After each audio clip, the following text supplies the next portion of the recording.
Good morning, everyone, and welcome to episode 2 of The Healthy Habit, where I am practicing daily healthy habits to become the best version of myself. Today's episode is going to be spent in my kitchen, where we are solely going to be focusing on nutrition. I've noticed that nutrition has served such a bigger role in my life than just being the type of food that I put in my body. I personally have noticed a shift in my self-discipline throughout my days just by sticking to my nutrition plan and being consistent with how I feel my body every single day. I've noticed that being disciplined in the kitchen has translated into my business life and just improved my overall decision-making skills. So I'm telling you, all these healthy habits correlate to different aspects of your life. And it's pretty cool to see how they overlap, because it becomes a snowball effect and it becomes addicting to keep wanting to build these healthy habits and see how much you could keep accomplishing every single day. Not to mention using real ingredients to create nutrient-dense meals. I've noticed a shift in my energy levels. I'm so much more happier throughout my days, and now I always feel satiated by the end of the day and I don't have any sugar cravings. That is one of the best feelings of listening to your body and giving it exactly what it needs. So fitness and nutrition both go hand in hand. My personal physical fitness goals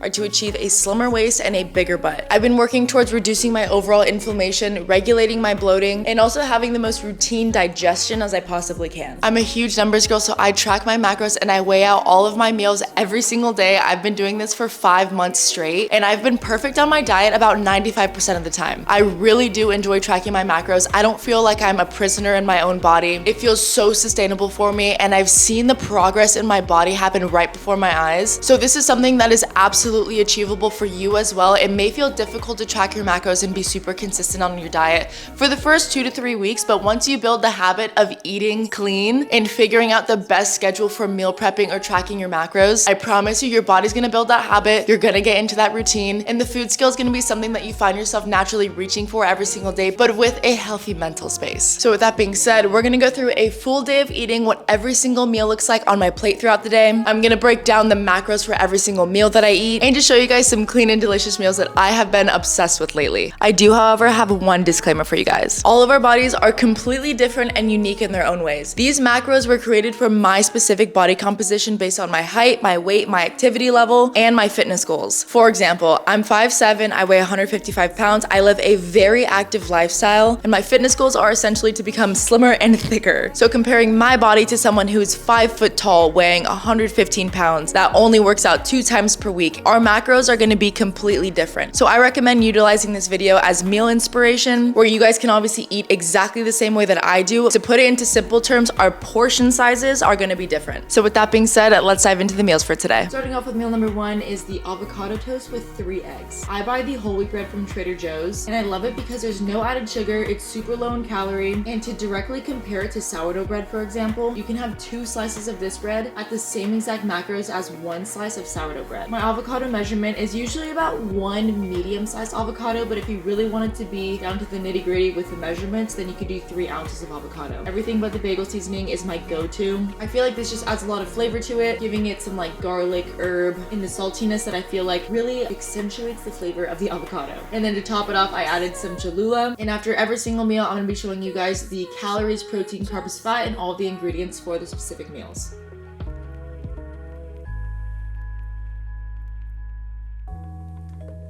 Meal number 2 is just gonna be a fruit bowl. Very simple, very to the point. Most of the snacks that you guys are gonna see me eating are whole foods. And what a whole food is essentially a food in its most natural state, which means there's no extra ingredients. So like mangoes and pineapples, you're just gonna pick those off of a tree. You don't make them in a lab or anything like that. I can have 150 grams of any fruit that I want, but I feel like my usual go-tos are pineapple, mango, blueberries, strawberries, anything tropical.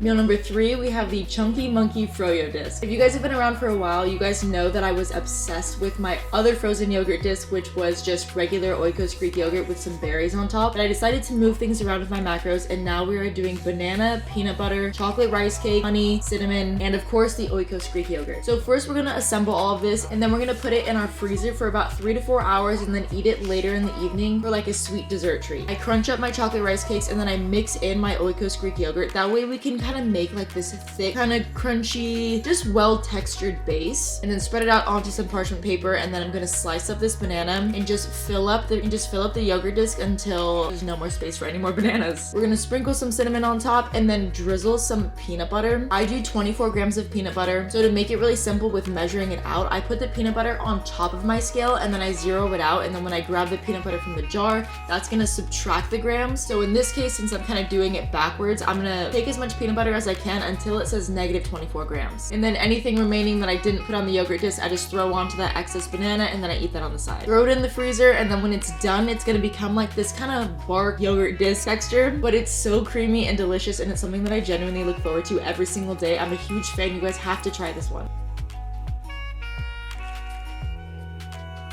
Meal number 4, we have beef, potatoes, and broccoli. I just get these potatoes from Trader Joe's. They're like a small to medium size. Obviously make sure to rinse them off because they're coated in a pretty good amount of dirt, I feel like, but we're still gonna cook them, so it doesn't have to be anything crazy. Rinse them off, dry them off, and then I like to put them in this glass bowl covered with some parchment paper. Stick them in the microwave for about 3 minutes. This way they can cook a lot faster once you throw them into the air fryer. Once those are done in the microwave, I like to put some olive oil on it and then douse them in salt, and then use this aglio olio. I don't really know exactly how to pronounce it, but it's kind of like a Greek seasoning, but it tastes so good on these potatoes. So you just want to season the potatoes to your liking. This is what they should look like going into the air fryer. And I kind of eyeball it, but I set it for 18 minutes. You just kind of want to check it as you go once they are the consistency that you like your potatoes. And since I meal prep a lot of my food, I'm just using this leftover 90% lean ground beef. I have 4 ounces of ground beef with 100 grams of broccoli. I can have any veggie of choice, but I feel like my usual go-to is broccoli. It doesn't hurt my stomach, and that's just what my body likes. And once those potatoes are done, we're gonna load up 200 grams of potatoes and top off the meat with some pico de gallo and green salsa verde. I get both of these from Trader Joe's, and this combination on the beef is so delicious. Another thing that you guys definitely have to try. This is such a simple meal, but elevating it with the seasoning on the potatoes and the salsa is chef's kiss. Meal number 5 is gonna be a snack of this Chomp's beef stick. I like to have all the different flavors. I'm just having the original right now, but a hack that one of my friends told me to do is to cut up your Chomp and then put it in the microwave for like 20 seconds. It comes out to such a good consistency. I just think it tastes so much better when it's warm. I promise, it's really delicious. Meal number 6, we have another snack. It's the olive oil popcorn from Trader Joe's. And I love that the ingredients are only popcorn, salt, and olive oil. I do 2 servings, which is 56 grams. And this is one of those snacks that is great because it's super high in volume, which means you get to have a lot of it, but it's pretty low in calorie.